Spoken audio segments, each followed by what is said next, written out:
Halo Juragan, kembali lagi di channel Juragan Saham. Tempat kita akan bahas mengenai investasi saham dari strateginya, teknik analisanya, dan tips-tips supaya kita bisa tetap survive dan cuan di investasi saham kita. Nah, di edisi kali ini Juragan akan angkat yang jarang dibahas oleh para pakar atau trainer investasi saham lainnya, baik di forum, di tulisan, atau di YouTube, yaitu mengenai bagaimana cara kita lepas dari posisi nyangkut, ya. Nah, ini penting karena ini beberapa kasus menjadi ketakutan sendiri, menjadi trader-trader jadi kapok ya investasi di dunia saham. Padahal sebenarnya kondisi ini pasti dialami oleh semua trader ya, apalagi yang gila. Nah, yang penting adalah bagaimana strategi kita ke depannya untuk menyelesaikan posisi nyangkut kita gitu. Jangan dibiarkan terus, oke? Nah, kita akan bahas step by stepnya. Juragan akan guide, akan bimbing bagaimana kita lepas dari posisi nyangkut di saham, di portofolio saham kita, oke? Yang pertama, kita tahu dulu gejala nyangkut itu apa. Pasti teman-teman semua pernah ngalamin ini ya. Apalagi kalau uangnya bukan uang dingin, uang panas gitu ya, atau uang ngutang. Nah, itu pasti kalau nyangkut, yang pertama pusing, stres, ujung-ujungnya nggak bisa tidur. Nah, itu udah wajar dialami oleh semua trader yang pasti, dan saya yakin pasti semuanya pernah mengalami lah hal-hal seperti ini. Tapi dengan kematangan, dengan pengalaman yang seiring dengan waktu, pasti bisa mengatasi eh, kondisi psikologis ini. Nah, apalagi untuk pemula, nah ini penting ya, bagaimana cara kita mengelola psikologis kita. Oke, nextnya, apa yang harus kita lakukan ketika kita posisi saham kita kebanyakan nyangkut? Yang pertama adalah kita harus libur dulu trading. Libur, benar. Libur trading 1-2 hari, tidak buka laptop, tidak buka HP, tidak usah lihat forum, tidak usah lihat grafik, pokoknya benar-benar absen, libur gitu ya. Ya, libur. Pokoknya mau santai, mau kerja, pokoknya jangan segala hal terkait trading. Nah, itu penting. Jadi supaya kita fresh pikiran kita gitu ya, relax. Dan apalagi kalau teman-teman suka olahraga, ya olahraga gitu ya. Jadi kalau olahraga itu kan peredaran darah di tubuh kita tuh jadi lebih lancar, otomatis otak kita nanti akan bisa berpikir lebih jernih. Nah, itu pertama. Kita harus libur dulu. Oke. Selanjutnya adalah yang kedua, kita harus tahu, harus identifikasi posisi portfolio kita sekarang itu kategori kebanyakan di saham blue chip LQ45, atau di saham second liner, atau di saham gorengan. Yang waktu itu mungkin kita lagi hilaf gitu ya, pilih saham gorengan. Ya, apalagi saham gocap. Nah, kita harus tahu dulu berapa persen nominal portofolio kita di setiap grup atau kategori saham ini gitu ya. Di blue chip ada berapa persen, ya, di second liner ada berapa persen, dan di gorengan ada berapa persen. Dan tidak hanya nominalnya, tapi juga jumlah sahamnya, ya. Jumlah sahamnya. Karena terkadang nominalnya kecil, tapi sahamnya banyak. Nah, itu strateginya beda. Atau ada yang nominalnya besar, tapi sahamnya cuma satu. Nah, itu juga pendekatannya juga nanti akan berbeda, ya. Nah, jadi teman-teman, yang harus dilakukan yang kedua adalah kategorikan portfolio sahamnya menjadi 3 kategori ini ya. Ya, saham blue chip, second liner, dan saham gorengan dengan kategori yang rekan-rekan bisa baca di sini, ya, dengan definisi yang bisa teman-teman baca di sini. Contohnya misalkan blue chip itu ya kita sama-sama tahu lah, banking, BBRI, BBCA, ICBP, UNVR. Second liner ya market cap-nya 500 miliar sampai 10 triliun, itu BPKP, Bank Bukopin, BSD, Pewon, atau JPFA. Yang gorengan Raja, Fire, ya, Andi. Nah, ini yang tipe-tipe gorengan market cap-nya kecil, atau baru IPO yang gampang dinaik turun kan, atau volumenya sangat tipis ya sehingga kurang liquid. Oke. Yang ketiga. Nah, ini memang yang paling berat ya. Pilih yang mau di cut loss. Cuman gini, kategorinya kita harus tahu dulu apa saham yang harus kita cut loss ya. Kalau Juragan rekomendasikan, dan ini Juragan yang lakukan untuk portfolio saham Juragan sendiri, itu adalah floating lossnya lebih dari 5%. Ya, entah waktu awal-awal beli itu lupa pasang stop loss, eh, atau banyak hal lah, misalkan lupa atau mungkin merasa yakin saham ini akan naik terus, jadi lupa pasang stop loss. Nah, kalau floating lossnya sudah lebih dari 15%, itu wajib di cut loss ya. Tapi cut lossnya kita harus lihat dulu kategorinya. Nah, makanya pentingnya tadi tahap sebelumnya adalah kita kategorikan ketiga jenis saham ini. Nah, kita akan bedakannya ya. Kita mulai dari saham gorengan. Kalau saham gorengan itu udah pastilah kita harus full cut loss karena sudah dari sisi fundamentalnya sudah tidak bisa diharapkan ya. Dari teknikalnya juga mungkin naik turun tidak jelas ya.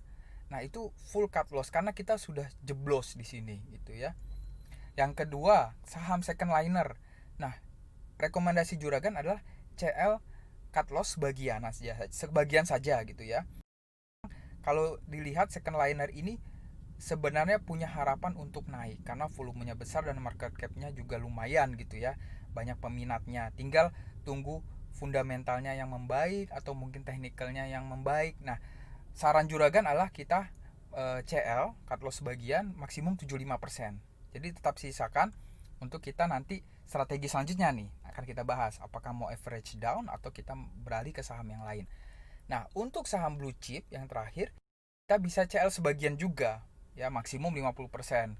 Kalau blue chip ini memang fundamentalnya biasanya top bagus gitu ya, dan biasanya saham punya negara, saham BUMN gitu ya, dan juga sudah beroperasi lebih dari 10 tahun. Jadi sebenarnya fundamentalnya bagus. Mungkin kita waktu masuk tuh entry-nya nggak pas aja gitu ya, lagi di pucuk, lagi rame atau asing lagi keluar. Nah, memang sebenarnya masih ada harapan di jangka panjang, tapi untuk kita tetap survive ya, jangan nyangkut terlalu lama karena kita butuh modal gitu ya, modal fresh untuk kita tradingkan di saham lain. Kita tetap harus CL cut loss.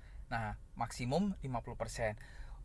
Berapa persennya itu terserah Juragan, tes Juragan. Jadi ya tes teman-teman, apa selera teman-teman lah, mau di cut loss berapa persen atau 10% atau misalkan 20%. Kalau misalkan view-nya mungkin nanti ke depan akan naik, ya saya cut loss mungkin hanya 10% saja dulu gitu, sambil lihat situasi. 10%-nya dana segar yang hasil cut loss kita bisa tradingkan di tempat lain. Nah, itu pentingnya kenapa kita harus cut loss. Kita tetap akan punya amunisi, punya modal ya untuk selalu trading gitu. Oke, ini tahapan ketiga. Ya, tahapan ketiga selanjutnya ya setelah itu, kenapa cut loss penting? Nah, ini sebenarnya yang eh, teman-teman lupa ya. Kalau rugi floating loss misalkan kita lihat di tabel ini, kalau kita turun 5% untuk break even balik lagi ke harga semula, itu ternyata persentasenya jauh lebih tinggi dibanding persentase lossnya ya. Kalau misalkan 5%, kita harus balik modal, dia harus naik 5,26%. Nah, ngerinya kalau misalkan kita udah kecemplung jatuh gitu ya, sampai 50% ke atas, itu kita harus kejar sahamnya naik 100% lebih gitu. Nah, itu which is itu ibaratnya kita mengharapkan beggar ya. Istilah beggar itu kan keuntungan profit 100% ke atas, which is yang sangat-sangat jarang sekali, kecuali memang ada sentimen yang positif yang sangat kuat atau sahamnya turn around dari rugi menjadi positif. Nah, itu bisa memang beggar, cuman jarang sekali gitu. Nah, makanya daripada kita menunggu yang gitu ya, seperti icon yang di sebelah tabel ini, kita cut loss ya, kita tradingkan di saham-saham yang berpotensi lainnya untuk kasih kita cuan menutupi loss recovery saham nyangkut kita gitu loh ya. Jadi kita daripada berdiam diri, kita harus punya strategi juga ya, bagaimana mengembalikan kerugian yang dari saham nyangkut kita ya. Nah, itu dia, kecuali teman-teman dananya tidak terbatas, nyangkut ambil lagi fresh fund, top up modal gitu ya, transfer lagi 10 juta, nyangkut transfer lagi 10 juta, nggak habis-habis gitu. Kecuali juragan semua itu sultan, bener-bener juragan gitu yang punya dana nggak habis-habis ya. Dan rasanya itu juga kurang elok lah ya dengan metode trading seperti itu. Jadinya kita sembrono gitu ya, nyangkut tambah lagi. Ya iya, kalau uangnya uang dingin, kalau uang panas bisa B ya, bisa bangkrut. Nah itulah kenapa cut loss penting. Oke, misalkan kita sudah cut loss nih, selanjutnya apa ya, what's next gitu ya. Ya kita udah punya nih fresh fund ya dari dana hasil cut loss gitu ya, tambah sisa modal cash kita ya, misalkan cash rasionya kita jaga di 10%, oke lah kita tambah 10% plus dari hasil cut loss. Nah strategi average down itu penting ya. Ya kalau memang teman-teman nyangkut nih misalkan di saham Telkom, saham Telkom kan banyak nih yang nyangkut ya, karena memang trennya lagi turun terus ya, asing lagi banyak keluar. Kecuali hari ini Telkom lagi naik nih ya, lagi naik, lagi banyak diborong foreign ya. Nah ini strategi average down. Kalau teman-teman mau average down ya, pastikan ya itu saham blue chip dan saham second liner yang teman-teman mau average down ya. Kalau saham gorengan di average down itu rasanya agak sulit, dan ini pengalaman saya pribadi juga, memang rasanya sangat sulit kalau kita udah loss dalam terus kita average down, itu biasanya jeblosnya makin dalam gitu ya. Kecuali memang saham-saham yang punya fundamental yang bagus, atau misalkan posisinya lagi under value ya, di bawah nilai wajarnya. Nah itu masih ada harapan, kita average down harganya nanti akan naik, kita bisa profit gitu. Nah itu yang pertama. Yang kedua adalah trennya sejak 3 bulan terakhir. Karena kadang gini, kita sebagai trader entry-nya kurang optimal gitu ya. Misalkan kita entry di harga pucuk gitu ya, tahu-tahu sahamnya di sini turun ke sini nih. Teman-teman bisa lihat ya, misalkan kita entry di sini ya, tahu-tahu sahamnya turun. Nah, kalau trennya naik, masih naik sejak 3 bulan terakhir, jadi big picture-nya, big view-nya tuh masih naik, itu average down itu masih worth it untuk kita lakukan gitu ya. Karena gini, kalau misalnya trennya naik, otomatis kan kita biasanya mungkin average down di sini lah ya. Ya, jarang yang bisa tepat sekali di bawah, mungkin di sini. Nah, mungkin harga kita akan di sini. Nah, ketika dia trennya akan naik, kita masih ada harapan ya untuk cuan. Nah, itu. Jadi beda kalau misalkan kita average down saham yang trennya lagi strong bearish, lagi turun, atau istilahnya lagi pisaunya lagi jatuh gitu ya, terus mau kita tangkap dengan tangan, ya berdarah-darah kita gitu. Jadi pastikan kalau mau average down itu secara big picture ya, at least 3 bulan terakhir atau 6 bulan terakhir itu trennya masih cenderung naik. Nah itu satu. Yang selanjutnya adalah harga posisi terakhir itu masih di atas EMA 20 dan EMA 200 gitu ya. Jadi teman-teman pastikan harganya itu ya tadi bukan strong bearish. Jadi secara rata-rata EMA itu kan exponential moving average ya. Rata-rata harga di 20 posisi transaksi terakhir. Kalau 200 berarti 200 transaksi terakhir. Exponential itu artinya adalah harga sekarang diberikan bobot ya, diberikan bobot lebih tinggi dibandingkan data harga di katakanlah 3 bulan yang lalu. Jadi lebih price sensitif lah gitu. Itu artinya EMA. Jadi kalau teman-teman posisi harganya secara chart gitu ya, secara chart ditarik masih di atas EMA 20 dan EMA 200, itu masih worth it untuk kita average down. Nah caranya gimana? Bisa Fibo retracement. Nanti mungkin saya nggak akan bahas detail tentang Fibo retracement, hanya clue saja. Nanti di video selanjutnya saya akan bahas tentang bagaimana kita menggunakan Fibo retracement gitu ya. Nah Fibo retracement ini cocok untuk saham-saham yang lagi naik ya, trennya lagi naik. Jadi dia akan menghitung berapa sih titik retrace-nya. Retrace itu ibaratnya koreksi sedikit lah gitu ya. Waktu dia tren naik ini kan pasti ada koreksi nih, turun ke sini. Nah Fibonacci berikan clue kapan kita bagus untuk masuk entry di support di mana gini, di sini nih ya. Biasanya nanti ada Fibo 0,618 atau 328. Nah, nanti kita akan bahas detail selanjutnya. Tapi inilah clue-nya. Kalau teman-teman mau average down, pastikan bahwa pertama adalah saham itu blue chip, LQ45 atau second liner yang fundamentalnya masih bagus. Kemudian yang kedua, trennya masih naik sejak 3 bulan atau at least ya 6 bulan terakhir masih oke. Nah, itu big picture-nya kita dapat, dia masih naik. Kemudian yang selanjutnya harga terakhir, posisi harga ya terakhir candlesticknya itu masih di atas EMA 20 dan EMA 200 ya. At least masih di atas EMA 200 lah ya. Kalau memang masih mau dinego, at least masih di atas EMA 200. Oke, yang terakhir adalah nanti coba pakai analisa Fibo retracement kalau mau masuk entry untuk average down ya. Jadi kita akan optimalkan strategi entry harganya ya benar-benar mendekati posisi optimal gitu ya, waktu dia koreksi, sedang koreksi gitu. Itu strategi average down ya. Yang kedua, nextnya apa? Kalau teman-teman udah punya fresh fund, punya modal lagi, ya pelajari cara memilih saham. Mungkin ada yang salah ketika teman-teman screening saham. Ya kalau pilih saham gorengan udah pastilah itu salah gitu ya. Nah, sekarang kita belajar untuk khususnya untuk trader-trader pemula, jangan hanya ikut-ikutan di forum, jangan hanya ikut-ikutan rekomendasi di Telegram atau di WhatsApp. Jadi kita harus punya rule sendiri, punya metode sendiri yang cocok. Nah, karena kadang trader itu punya banyak style loh. Ada yang cocok dengan scalping, ada yang cocok dengan swing trading. Swing tradingnya pun juga macam-macam. Ada yang cocok dengan ada yang hoki ya. Cocok tuh ibaratnya hokinya. Hokinya tuh swing trading misalkan 2 minggu, sebulan itu pasti hoki. Ada yang cocok dengan value investing. Jadi teman-teman pastikan apa gaya atau hokinya itu di mana gitu ya. Nah, cara menemukannya kita harus banyak belajar. Nah, pastinya kita harus tahu dulu bagaimana cara screening saham, cara memilih saham yang baik ya. Nah, ini Juragan ada clue-nya. Yang pertama, rule number 1 adalah kita harus punya dulu daftar blacklist saham ya. Daftar blacklist saham yang tidak boleh kita beli. Ya, yang tidak boleh kita beli. Misalkan saham-saham grup-grup usaha ya seperti misalkan Bakri gitu ya, yang punya historis kurang baik di mata investor retail, atau misalkan Lipo, atau misalkan saham-saham yang bencok gitu ya, Beni Cokro yang lagi berkasus gitu, atau saham-saham baru IPO yang masih sering digoreng. Nah itu, jadi teman-teman harus punya blacklist saham. Dari 700 saham yang sekarang sedang listing di bursa, teman-teman harus filter mana yang tidak boleh dibeli.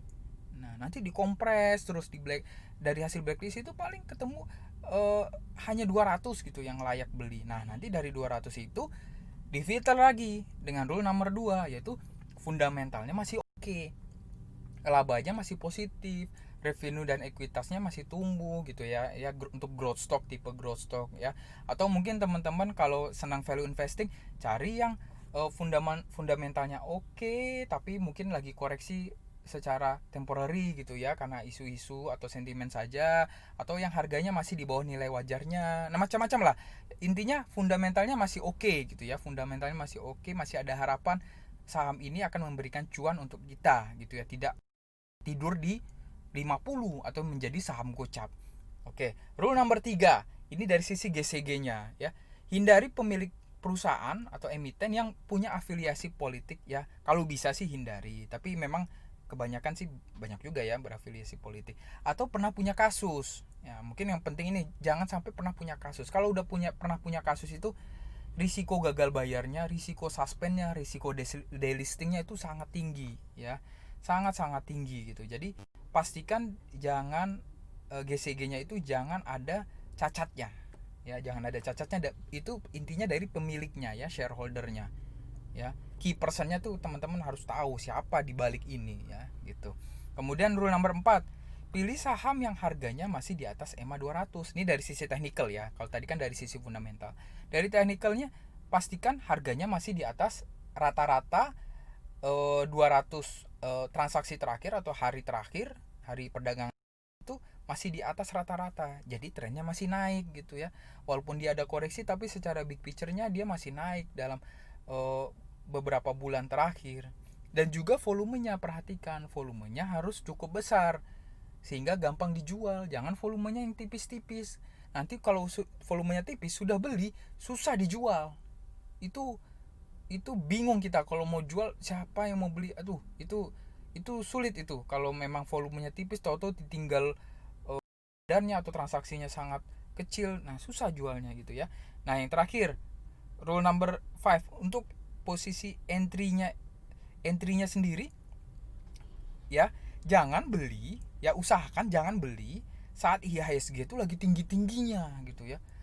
Ya lagi puncak-puncak, lagi ramenya, wow semua optimis. Nah itu bukan waktu beli, itu waktu jual gitu ya. Kita beli waktu orang-orang pesimis, waktu IHSG lagi koreksi, waktu IHSG lagi minus. Ya, itu waktu kita entry gitu. Jadi kita harus berkebalikan dengan investor retail kebanyakan ya. Kita harus berpikir sebagai apa ya, seperti big fund yang punya modal ya, kita entry di harga yang harus bagus gitu ya. Dan juga jangan kejar harga waktu lagi tinggi-tinggi ya, misalkan lagi digoreng ini kan kelihatan nih di aplikasi, oh naik turun cepet naik lagi ya, bid overnya berubahnya sangat cepat, itu jangan dikejar, itu biasanya endingnya pasti akan buruk.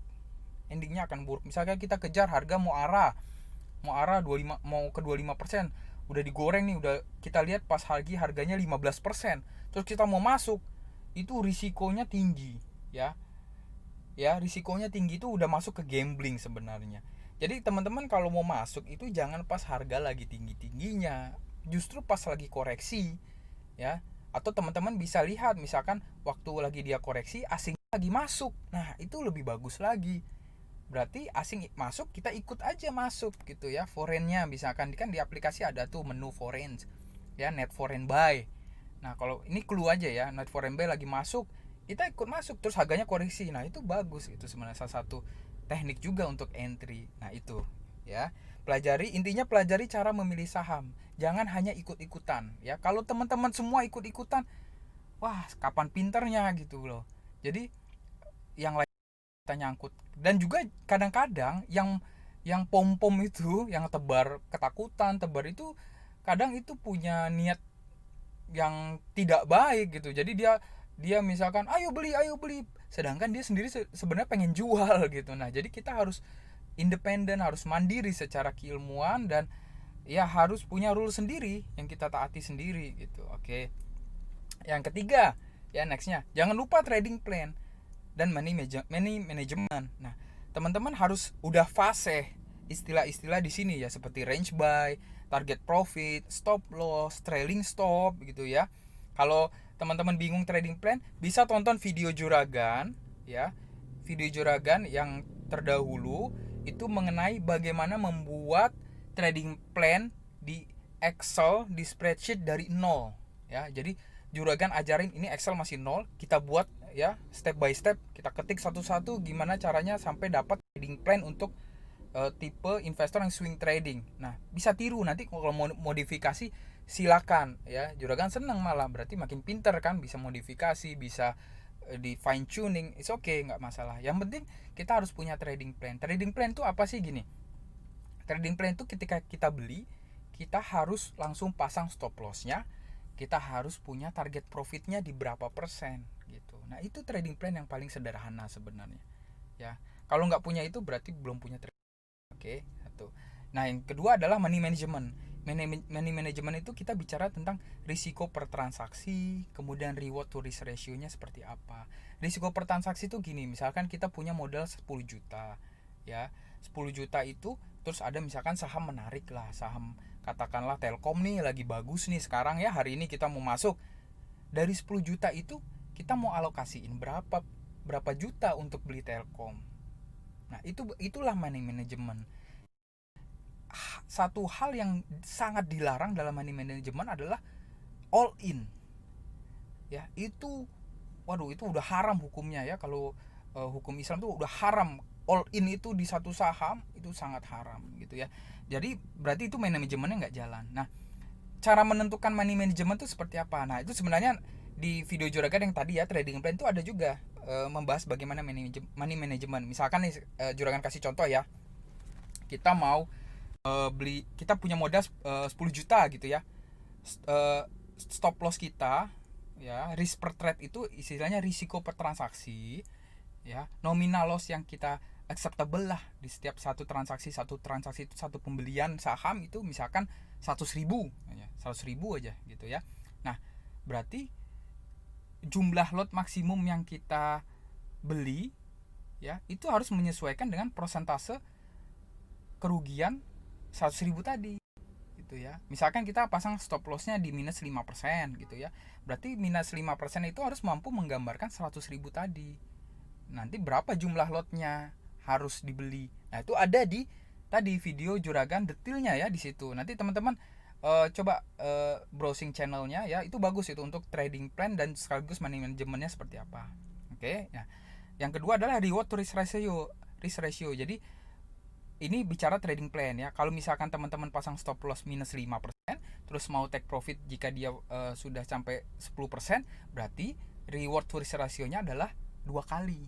Ya, berarti 10 dibagi 5 itu 2 ya, 2 kali. Istilahnya 2 kali. Makin tinggi reward to risk ratio, makin baik gitu ya. Berarti target profit kita jauh lebih tinggi dibanding target stop loss kita. Nah, itu ya, rewardnya harus kita hitung. Tapi memang di saat IHSG volatile seperti ini sepertinya agak sulit pasang target profit tinggi-tinggi ya, agak sulit. Di paling maksimum 10% itu udah oke lah gitu ya. 10% target profit kita, stop loss di minus 5% ya, berarti reward to risk ratio-nya 2 kali. Kalau stop loss kita pasang di minus 10%, berarti reward to risk ratio-nya 1 kali ya, 50-50. Oke, tuh ya. Nanti kalau mau detail ada edisi tersendiri, video tersendiri, atau teman-teman bisa nonton di video membahas trading plan ya, video Juragan yang terdahulu. Oke. Nah, ini yang terakhir ya, tipsnya, nextnya, jaga psikologi ya, santai saja. Trading ini jangan jadi beban gitu ya, jangan jadi beban ya. Bahkan ekstrimnya ya teman-teman, kalau misalkan baru mulai masuk bursa, nggak usah pasang target profit per tahun secara portfolio ya, bukan per saham. Jadi misalkan, oh aku mau tahun ini target portfolio sahamku naik 50%, nggak usah. Itu jadi beban. Itu kita jadi stres. Jadi prinsipnya adalah, kalau konsep Juragan, apa yang market kasih ke kita, itulah rezeki kita. Gitu ya. Mau 10%, mau 20%, mau 30%, even cuma 5%, itulah rezeki kita yang market kasih ke kita. Gitu. Jadi nggak usah pasang target, oh tahun ini harus 50% naiknya, tahun ini harus 30% naiknya, ya jangan. Ya jadi stres gitu. Ya. Oke. Terus yang kedua, jangan pakai uang panas, jangan pakai uang sekolah anak, jangan pakai uang gaji untuk belanja sehari-hari, jangan. Ya, itu meningkatkan apa ya? Jadi kita jadi stres, kita harus buru-buru gitu. Kita harus buru-buru cuan, akhirnya terjebak di saham gorengan. Ujung-ujungnya gitu. Kalau kita santai, santai aja gitu. Santai aja trading ini ya, nggak usah pakai, makanya jangan pakai margin trading gitu ya. Kalau bisa jangan pakai margin trading ya. Oke. Yang ketiga, jangan terlalu banyak ikut grup saham ya, apalagi yang di Telegram atau di forum yang isinya, ya ini kuncinya, yang isinya tuh banyak out of topic ya. Kadang kan di grup-grup itu isinya banyak bulian lah, banyak orang berdebat nggak jelas, banyak orang berantem gitu ya, atau bahas hal-hal yang lain, bahas makanan. Jadi isi yang unread message-nya itu 1000, tapi isinya sampah semua kalau kasarnya ya. Nggak ada isinya tentang edukasi ya, sedikit gitu ya, sedikit edukasi, banyak kan orang berantem atau. Nah itu jangan banyak ikut grup saham. Kalau bisa mungkin ikut channelnya aja gitu ya, ikut channelnya. Kalau channelnya kan biasanya itu sifatnya satu arah ya kalau di Telegram, jadi kita bisa tetap tahu update kondisi terkini ya, view dari owner grupnya itu, tapi tidak terjebak dalam perdebatan atau diskusi yang kurang berfaedah. Nah itu ya. Dan juga untuk jaga psikologi kita, kadang kalau kita baca tuh orang tebar fear ya, oh beli beli, oh yo jual, cut loss, oh ayo Indonesia mau resesi. Nah itu kadang mengganggu pikiran kita juga. Jadi apa ya, skenario yang kita sudah susun dari awal gitu ya, oh itu jadi buyar jadinya ya. Dengan adanya itu, misalkan trading plan kita harusnya jangan jual dulu ya, karena orang sebar ketakutan itu kita jadi jual. Nah jadi kalau bisa jangan ikut terlalu banyak grup saham gitu ya. Pastikan itu banyak kontennya, pastikan ikut hanya banyak kontennya yang baik gitu ya, kontennya yang baik. Oke, yang keempat adalah tidak usah takut ketinggalan kereta atau FOMO. FOMO itu fear of missing out. Jadi biasanya ini banyak kejadian di saham-saham gorengan itu tadi ya. Saham-saham yang udah naik nih 10%, 15%. Waduh, ayo cepat kita masuk, jangan sampai ketinggalan. Nah, itu. Biasanya orang banyak kecebak di situ. Pas sudah naik 20%, langsung dibanting. Langsung dibanting ke entah ke 10%, entah langsung impas 0%. atau yang ekstrimnya ada langsung minus. Jadi coba dalam sehari teman-teman kejar, misalkan masuk di entry ketika sahamnya hari itu udah naik 15%, tahu-tahu dibanting ke BEP ya 0%, itu 15% minus langsung. Itu udah jauh lebih tinggi dari ARB, tahu nggak teman-teman ya. Jadi risikonya sangat tinggi ya, risikonya sangat tinggi. Jangan takut ketinggalan kereta, karena ya santai aja, santai itu ya. Kalau trading tuh harus santai. Rezeki orang udah beda-beda. Mungkin kita nggak dapat uh, saham gorengan yang seperti itu, tapi kita misalkan punya rezeki di saham yang lain gitu ya, yang walaupun dia slow tapi dia konsisten misalkan naik gitu. Nah itu saham-saham growth stock biasanya gitu. Oke, terus yang terakhir yaitu santai aja. Jadi nggak harus juga setiap hari kita transaksi jual atau beli kan gitu. Namanya orang berdagang, misalkan orang berdagang kan nggak mungkin juga setiap hari dia nyetok nyetok barang gitu ya. Pasti sebulan sekali nyetok barang, habis itu dia jual dalam jualin gitu ya barangnya dalam sebulan gitu ya, sedikit sedikit setiap hari. Ya kan nama pedagang nggak mungkin setiap hari beli beli beli terus jual. Kalau jual ya mungkin ya pedagang eceran mungkin bisa jual gitu ya, karena dia barangnya masih banyak gitu. Tapi nggak harus juga kita itulah, jangan sampai kita karena takut ketinggalan kereta jadi kita kehilangan akal sehat kita, money management kita jadi rusak gitu ya. Jadinya kita all in karena mengharapkan cuan yang sebesar besarnya, nggak pakai akal logis lagi gitu. Selanjutnya Juragan coba akan kasih clue nih ya, saham-saham yang misalkan teman-teman mau average dan atau mau pilih ya sebagai watchlistnya. Nah ini salah satunya misalkan nih ya, ini yang menurut Juragan nih lagi oke nih ya, saham kebal corona yaitu Tebik Tower bersama Infrastructure. Nah ini coba kita lihat ya, garis biru ini adalah EMA, sebentar, EMA 20 ya. Garis orange ini adalah EMA 200. Nah, ini kan harganya masih di atas relatif ya, masih di atas EMA 20 dan juga tentunya masih di atas EMA 200. Dan secara tren coba kita lihat ya. Dari sini ini masih tren menarik. Jadi teman-teman kalau nyangkut, misalkan nyangkutnya di sini nih, waktu beli di sini gitu ya. Toto jeblos ke sini ya. Misalnya di sini harga 1145.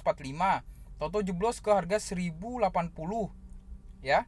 1080. Nah, kalau secara trennya masih naik itu sebenarnya peluang bagus untuk average down sebenarnya ya. Justru kita masuk harga koreksi, harga bagus, karena selanjutnya dia akan naik terus. Nah itulah pentingnya kalau kita pilih saham yang masih oh, trennya masih naik gitu ya. Contoh lainnya misalkan KLBF nih, KLBF ini bagus juga nih KLBF. Nah ini KLBF, nah masih strong juga dia. Nah ini masuk ke video Juragan yang sebelumnya nih ya, rekomendasi trading plan-nya. Nah ini masih trennya naik gitu ya. Nah pilih, dan harganya juga masih di atas EMA 20 dan EMA 200 gitu ya. Terus apalagi ya, misalkan Sido, misalnya Sido. Nah ini Sido perusahaan bagus juga nih ya. Nah ini juga nih Sido perusahaannya masih relatif trennya masih naik ya, meningkat ya. Nah walaupun nih sini walaupun relatif ini kan habis stok, tapi secara harga nah ini bagus nih, oke.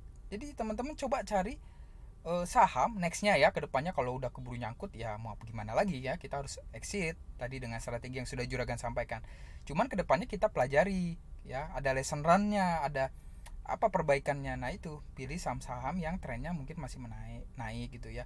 Apalagi untuk trader pemula, kalau tradernya sudah kawakan, sudah biasa menghadapi volatilitas harga, mungkin dia bisa main di saham yang trennya turun, strong bearish ya, dia punya teknik yang bagus. Nah itu mungkin beda case ya. Tapi kalau trader pemula yang masih pilih saham sekedar ikut-ikutan ya, coba coba sekarang perbaikilah gitu ya, perbaiki, pilih saham yang istilahnya probabilitas cuannya tuh cukup tinggi gitu ya. Ya jangan bermain di gorengan pastinya. Nah ini salah satu clue-nya. Nanti di edisi selanjutnya Juragan bahas bagaimana detail ya, detail misalkan money management gitu ya, trading plan mungkin Juragan akan ulang lagi gitu ya, supaya teman-teman trader yang masih pemula ini ya, ini kan kita tahu ya zaman corona ini pasti semua orang, sebagian besar orang banyak kehilangan pendapatannya, dan banyak bermain masuk ke dunia saham untuk dengan harapan mendapatkan pendapatan sampingan, pendapatan lainnya. Tapi kalau kita nggak dibekali dengan mental ya yang baik, saya jadi kasihan, maksudnya nanti ujung-ujungnya jadi rugi gitu. Jadi udah hidup susah karena corona ini, terus berusaha mencari pendapatan sampingan di saham, malah makin boncos, malah makin rugi. Nah itu makanya sebisa mungkin kita upgrade diri gitu ya, kita upgrade diri supaya tetap bisa survive ya. Yang namanya dunia saham itu ibarat lomba maraton, jadi kuat-kuatan nafas. Nafas tuh apa? Nafas tuh ya duit ya. Nafas tuh duit. Kalau duit kita habis, ya udah kita kehabisan nafas ya, kita nggak bisa lari lagi. Kita hanya bisa berharap, berdoa, ayo ya Allah gitu ya. Semoga saham saya nyangkut ini besok bisa naik, bisa arah 10 kali ya Allah gitu. Nah, kita cuma bisa batas doa. Yang namanya kita prajurit ini masuk ke medan perang ya, masuk ke bursa itu ibarat masuk ke medan perang ya. Kalau kalah, kehabisan napas ya mati gitu. Jadi itu sharing dari Juragan ya. Nah ini quote yang menarik. Pokoknya yang penting cuan ya. Pokoknya yang penting cuan. Nggak usah kita pasang target, harus 20%. Oh sayang nih, kita nyesel gitu ya. Kenapa kita jual ya besok arah. Nggak usah nyesel-nyesel gitu. Pokoknya yang penting kita cuan. Mau dikasih cuan 1%, 2%, 3%, itulah rezeki kita gitu ya. Santai aja, namanya trading tuh santai aja ya. Jadi itulah tips-tips bagaimana kita keluar dari posisi nyangkut dan juga perbaikan untuk kedepannya seperti apa. Nah kalau teman-teman mau diskusi, mau konsultasi, Juragan dengan senang hati akan buka free. Biasanya di Stockbit juga uh, beberapa kesempatan Juragan buka gitu ya konsultasi, dan banyak juga yang fotonya Juragan assess ya, forensik, mana yang harus di cut loss, mana strategi yang harus dilakukan setelahnya gitu. Nah kalau Juragan teman-teman mau DM ya, direct message ke Juragan di Stockbit tuh ada Juragan Saham 9 ya. Atau mau email juga boleh ke juragan saham 99@gmail.com gitu ya. Atau mau komen di bawah ya di YouTube ini, di komentar YouTube video ini boleh juga. Dan jangan lupa subscribe karena nanti akan ada video-video selanjutnya yang membahas bagaimana strategi kita tetap survive gitu ya. Ya, bagaimana nafas kita tetap panjang supaya kita bisa tetap cuan. Kalau nafas kita habis ya udah mati. Ya, jadinya kita ujungnya kapok main di dunia saham. Banyak peluang bagus di investasi saham kalau kita tahu cara bermain di sana. Kalau kita tahu cara berperang di sana. Oke? Sekian dari Juragan, semoga sharingnya bermanfaat. Jangan lupa subscribe, like ya, dan kalau mau diskusi tadi ya bisa lewat Stockbit atau bisa lewat email atau bisa lewat komentar di video di bawah ini. Oke, sekian, terima kasih sudah menonton channel ini, video ini. Tetap sehat ya, tetap jaga kesehatan ya supaya kita tetap fit ya, supaya bisa tetap transaksi di saham gitu. Oke, see you. Salam cuan Juragan.